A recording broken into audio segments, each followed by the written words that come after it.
এবার আসেন, আপনি যারা মনে করছেন যে নির্বাচন, এই যে মাত্র কয়েকদিন আগে দেশের 25 জন ব্যবসায়ীর বিরুদ্ধে একটা অভিযোগ দায়ের করলেন একজন তরুণ বৈষম্য বিরোধী ছাত্র আন্দোলনের। তিনি আবার লিগাল শাখা দেখেন, আইসিটিতে প্রসিকিউশনের কাছে অভিযোগ দায়ের করেছেন। এমনিতেই ইয়েস, সব শুধুমাত্র রাজনীতিবিদ না, বিভিন্ন পেশাজীবীদের নানা রকমের প্রবলেম আছে। আমাদের সাংবাদিকদের মধ্যে আমরা দেখেছি কিভাবে চাটুকারিতা তারা করেছেন, কিভাবে সুবিধা নিয়েছেন, একই কাজ ব্যবসায়ীরাও করেছেন। কিন্তু তার জন্য তাদেরকে, কারণ চাটুকারিতা চামচামের জন্য তো কোনো আইন নেই আর মামলাও হতে পারে না, তাদেরকে তাদের বিরুদ্ধে নানা অভিযোগ এনে যেভাবে অনেকে জেলে আছেন, পালিয়ে বেড়াচ্ছেন, অনেকে সাইডলাইনে চলে গেছেন। ব্যবসা বাণিজ্য শিল্প, বাংলাদেশের অর্থনীতির অবস্থা এমনিতেই ভঙ্গুর, তার মধ্যে আপনি 25 জন ব্যবসায়ীর বিরুদ্ধে একটা অভিযোগ আনলেন।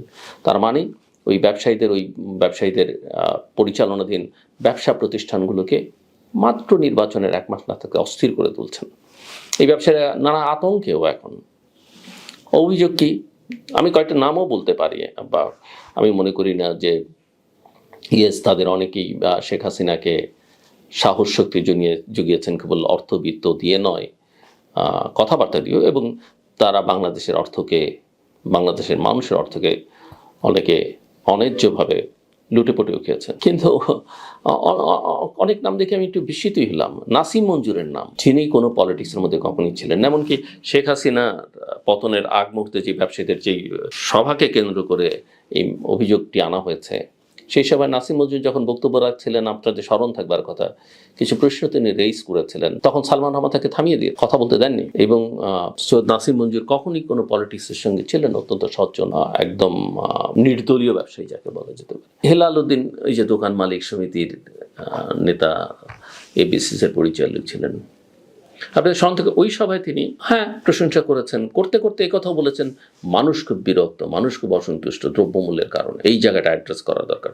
তাকে কিন্তু কথা বলতে দেওয়া হয়নি। তার নামও দেখলাম এখানে। আনোয়ারুল আলম চৌধুরী পারভেজ, বিসিআই প্রেসিডেন্ট, তিনি তো ওখানে কোনো কথাই বলেন, বক্তৃতাই করেননি, তার নামও ঢুকিয়ে দেওয়া হয়েছে। তো ব্যবসায়ীদের ঘাড়ে আসলে কয়টা মাথা? ব্যবসায়ীদের দোষ নিয়ে আমি কথা বলবো না, সাংবাদিকদের দোষ আছে, অন্য প্রফেশনের বহু, ইভেন খেলোয়াড়রা, চলচ্চিত্রে যারা ছিলেন তারা কী করেছেন আমরা সবাই জানি।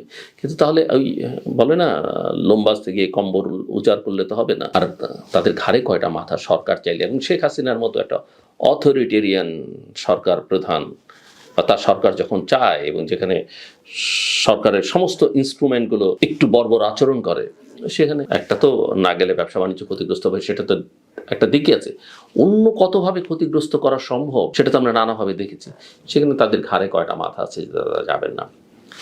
কে কে অতিরিক্ত করেছে, অতিরিক্ত সেটা তো খুবই স্পষ্ট, কিন্তু ঢালাওভাবে যদি এটা করেন, তো দেশের, আমাদের অর্থনীতি যেই বিপদগ্রস্ত অবস্থার মধ্যে আছে, সেখানে এটা করলে তো আসলে দেশের 12টা বাজার হয় নাকি। এই কারণে করা হলো যে যারা বিএনপিকে স্বাভাবিকভাবে দেখতে চান না, তারেক রহমানকে সামনে প্রধানমন্ত্রী, পারসেপশন ইজ লাইক দ্যাট, তাকে দেখতে চান না। তারেক রহমানের সঙ্গে এই ব্যবসায়ীদের কেউ কেউ সম্প্রতি দেখা করেছেন, সে কারণেই তাদের হঠাৎ করে ব্যবসায়ীদের একটু নাড়াচাড়া দেওয়া দরকার, একটু টাইট দেওয়া দরকার। কারা এটা পেছন থেকে করেছেন বুঝতে শুভবুদ্ধি সম্পন্ন বা যাদের বিবেক আছে বুঝতে অসুবিধা হওয়ার কথা নেই। আবার দেখেন সরকার কি করছে, এই যে ওসমান হাদি, সব মানুষ তার জন্য সম্প্রতি, তার পরিবারকে সরকার বলেছে সহায়তা করবে, কোনো অসুবিধা নেই, সহায়তা করেন, আপনি অর্থ দিয়ে করেন, চাকরি দিয়ে যদি সম্ভব হয় করেন, কিন্তু কোন চাকরি কাকে আপনি দেবেন? ওসমান হাদির ভাইকে আপনি সেকেন্ড সেক্রেটারি হিসেবে যুক্তরাজ্যের মতো দেশে বাংলাদেশ মিশনে চাকরি দিচ্ছেন। আমার কোনো আপত্তি থাকতো না যদি ওসমান হাদির ভাই ডিপ্লোম্যাট হতো বা একটা ডিপ্লোম্যাটিক ক্যারিয়ারে যাবার মতো যোগ্যতা তার থাকতো। তার যে যোগ্যতা আমরা দেখেছি, I am not undermining Osman Hadi, আমি তার পরিবারকে সহযোগিতা রাষ্ট্র করব, আমার তাতেও কোনো আপত্তি নেই। কিন্তু দেশের স্বার্থের বিনিময়ে আমরা এমনিতেই আমাদের মিশনগুলো যথাযথভাবে কাজ করতে পারেন এই পলিটিক্যাল অ্যাপয়েন্টমেন্টগুলোর কারণে। সো এটা আপনি কিভাবে করেন? আসেন সেটা বাদ দেন, আরেকটা দিকে তাকান। নির্বাচনের নেই 1 মাস, আপনি বিমানের বোর্ডে 3 জন ব্যক্তিকে পরিচালক পদে বসিয়ে দিলেন। তারা উপদেষ্টা, 2 জন অন্তত, বা স্পেশাল অ্যাসিস্ট্যান্ট নামে 2 জন উপদেষ্টা। ডক্টর খলিলুর রহমান, নিরাপত্তা উপদেষ্টাকে আপনি বিমানের পরিচালনা বোর্ডে কেন বসিয়ে দিলেন? এখন লোকে তো বলে যে ওই যে বিমান কেনা বেচার নানান হিসেব নিকেশ বিভিন্ন দেশের সঙ্গে হচ্ছে, সেই জায়গায় একটা উনি খুব গুরুত্বপূর্ণ, ওনাকে এখানে দরকার। আইসিটি রিলেটেড উপদেষ্টাকে বসিয়ে দিলেন, স্পেশাল অ্যাসিস্ট্যান্টকে। আবার ইলেকশন কমিশনের সেক্রেটারি, তাকেও সেখানে বসিয়ে দিলেন। আপনি করবেন নির্বাচন, এমন একটা গুরুত্বপূর্ণ সময়ে ইলেকশন কমিশনের সেক্রেটারিকে আপনি কিভাবে বিমানের পরিচালনা পরিষদে নিয়ে যান? আর তিনিই কিভাবে চান? তো সরকার কি মনে করছে না যে ইলেকশন তারা করছে? লক্ষ্যটাকে বুঝতে কিন্তু কারো পরিষ্কার, অনেকের অসুবিধা হয়, অনেকে, কারণ সবাই তো যে এমপি হতে চান সে তো নির্বাচন দেখতেই চাইবেন, যে কোনো পরিস্থিতি। মন্ত্রী হবেন মনে করছেন, সে তো দেখতেই চাইবেন। তো বাস্তবতাটা কি বলছে আসলে, সরকার আসলে কি চাইছে, সেটা আমাদের বোঝা খুব দরকার। এবং বাংলাদেশ আগামী দিনগুলোতে যে অস্থিরতায় ভরবে না, এখানে মানুষের নিরাপত্তা যে হুমকির মুখে না, নির্বাচনকে কেন্দ্র করে কি ঘটবে সেটা নিয়ন্ত্রণ করবার ন্যূনতম সক্ষমতা, ন্যূনতম চেষ্টা এই সরকারের মধ্যে নেই। তারপরও যারা ভাবছেন সব ঠিক হয়ে যাবে, আমরাই ক্ষমতায় যাব, তারা ভাবতে পারেন। ভাবতে তো, ভাবনার জগতে তো অন্য কারো হস্তক্ষেপ চলে না, তাই না? আপনি ভাববেন আমি সেখানে তো ঢুকতে পারবো না, বা আমার ভাবনার জগতে আপনি ওই অর্থে ঢুকতে পারবেন না। সো ভাবতে থাকুন, কিন্তু আমি ভালো কিছু দেখি না।